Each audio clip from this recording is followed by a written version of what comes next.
అమ్ముకుంటున్నారు అని చెప్పాడు. నిజమేనా? నిజమేనా? మీరే చెప్పాలి. మీ నియోజకవర్గం కదా, మీ గురించి పట్టించుకుంటున్నారా లేకపోతే వాళ్ళు బిజీగా ఇసుక మాఫియా చేసుకుంటున్నారా? కనీసము కెనాల్స్ మోడర్నైజేషన్ కాదమ్మా, కట్టలు కట్టడం కాదు కదా, ఉన్న కట్టలు కూడా కూలగొట్టి ఆ ఇసుకను కూడా అమ్ముకుంటున్నారు అని చెప్పాడు. నిజమేనా?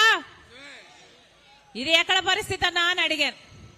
మరి రాజశేఖర రెడ్డి గారి ఆశయాల కోసం నిలబడ్డారు కదా అన్న, వీళ్ళంతా రాజశేఖర రెడ్డి గారి ఫోటో పెట్టుకుని ప్రచారం చేశారు కదన్నా, మరి ఎందుకు చేయడం లేదు అని అడిగాను. ఎక్కడ రాజశేఖర రెడ్డి అమ్మా? ఇక్కడి నాయకులే రాజశేఖర రెడ్డి గారి విగ్రహం ఎక్కడ సీల్ మార్కెట్ లో పెడతామంటే రాజశేఖర రెడ్డి గారి విగ్రహం పెట్టడానికి స్వయంగా వైసీపీ నాయకులే అడ్డుకుంటున్నారు అని చెప్పారు. మరి ఇదేనా రాజశేఖర రెడ్డి గారి ఆశయాలను నిలబెట్టడం అంటే? ఎలా ఉన్నది రాజశేఖర రెడ్డి గారి సంక్షేమ పాలన? రాజశేఖర రెడ్డి గారి సంక్షేమ పాలనలో రైతే రాజు. రాజశేఖర రెడ్డి గారి సంక్షేమ పాలనలో వ్యవసాయం పండుగ.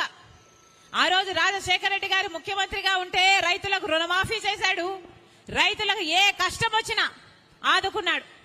రైతులకు అయ్యే పెట్టుబడి ధర తగ్గించాడు. వచ్చే రాబడిని రెట్టింపు చేశాడు. రాజశేఖర రెడ్డి గారు ఉన్నప్పుడు ఇన్పుట్ సబ్సిడీ ఉండే, విత్తనాల మీద సబ్సిడీ ఉండే, డ్రిప్పుల మీద సబ్సిడీ ఉండే, పంట నష్టపోతే అద్భుతంగా పంట నష్టపరిహారం ఉండింది. ఇప్పుడుందా పరిస్థితి?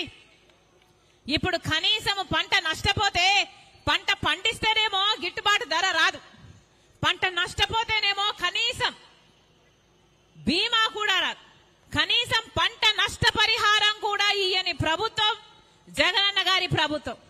మరి ఏమనాలి? ఇదేనా రాజశేఖర రెడ్డి గారి ఆశయాలను నిలబెట్టడం అంటే? రాజశేఖర రెడ్డి గారి పరిపాలన సంక్షేమ పరిపాలన ఎక్కడ? జగనన్న గారి పాలన ఎక్కడ? రాజశేఖర రెడ్డి గారి సంక్షేమ పాలనలో విద్యార్థులకు రాజశేఖర రెడ్డి గారు వాళ్ళు చదువుకోవాలని డబ్బు లేని కారణంగా ఏ బిడ్డ చదువు ఆగిపోకూడదని రాజశేఖర రెడ్డి గారు ఒక మాట అనేవాడు. ఏమనేవాడు?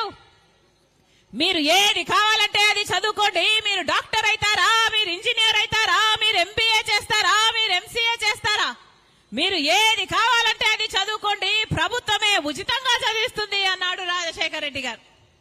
అది ఫీజు రీయింబర్స్మెంట్.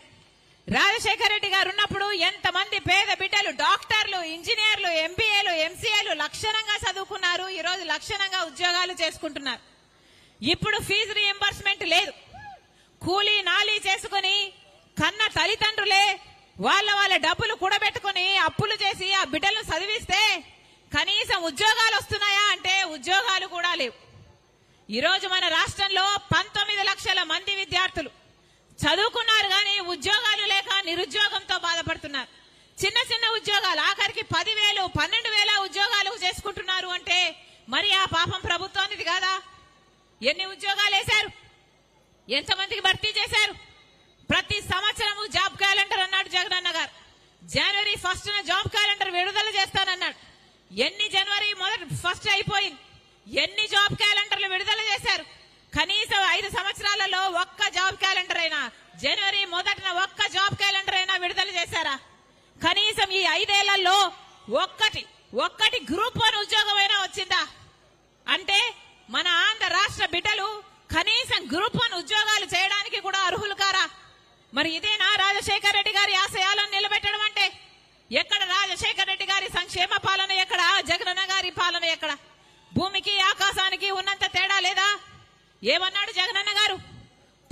పూర్తి మద్యపాన నిషేధం చేస్తానన్నాడు జగనన్న గారు.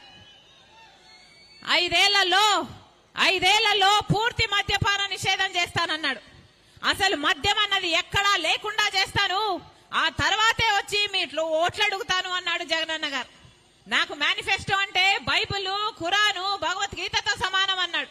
ఆ మేనిఫెస్టోలో నేను పెట్టాను మద్యపాన నిషేధం చేస్తాను అన్న జగనన్న గారు. మరి ఇప్పుడు ఏమైంది? అన్నా ఎలా ఉంది ఇప్పుడు పరిస్థితి అని మొన్న 4 రోజుల కింద నేను ఒక అన్నని అడిగితే, ఏమి మద్యపాన నిషేధం అమ్మా, ఇప్పుడు సర్కారే మద్యం అమ్ముతుంది, అది కూడా సర్కారు ఏది అమ్ముతే అదే కొనాలి అన్నాడు. అదేంటన్నా అంటే